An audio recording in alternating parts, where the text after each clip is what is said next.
નમસ્કાર, હું રાજ. આપ જોઈ રહ્યા છો સ્પાર્ક ટુડે ન્યૂઝ. નવસારી શહેરમાં સિઝનના પ્રથમ વરસાદ સાથે જ મહાનગરપાલિકાની પ્રી મોન્સૂન કામગીરીની પોલ ખુલ્લી પડી હોવાનું સ્થાનિકો જણાવી રહ્યા છે.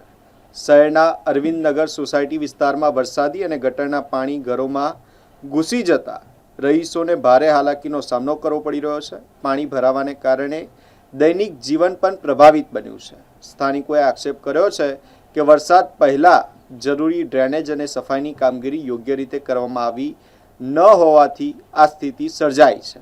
ઘટનાને લઈને સ્થાનિકોમાં મહાનગરપાલિકા તંત્ર સામે ભારે રોષ જોવા મળી રહ્યો છે.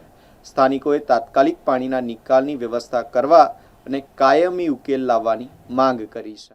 ઘરમાં રસોડામાંથી માંડીને સંડાસ, બાથરૂમ, ચોકડી, કપડાં ધોવાની, બેઝિંગ, રસોડાનું એ બધામાં પાણી નીકળે છે અને બધું કાળું. પાછળની ધુડિયા લાઈનમાં શું આપ્યું છે અમને કઈ ખબર નથી.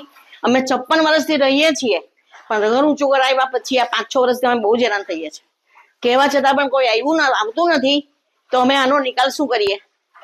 ક્યાં ક્યાં અને કોને રજૂઆત કરી છે? અમે નગરપાલિકામાં ફુવારા પાસે એ લોકોનું છે ને ગટર લાઈન સાફ કરવાનું, ત્યાં અમે કેટલી વાર કહી આવે છે આવી જશે માણસ, કોઈ દિવસ આવ્યું નથી. કેટલા સમયથી રજૂઆત કરો? અમે 2 મહિના પહેલા કરી. બરાબર. કારણ કે વરસાદ આવે તે પહેલા અમે કરાવી નાખીએ તો સારું પડે, પણ કોઈ અમને દાદ જ નથી દેતું. મત લેવાનો ત્યારે બધા આવી જાય, મત આપજો, મત આપજો, મત આપજો. શું માંગ છે?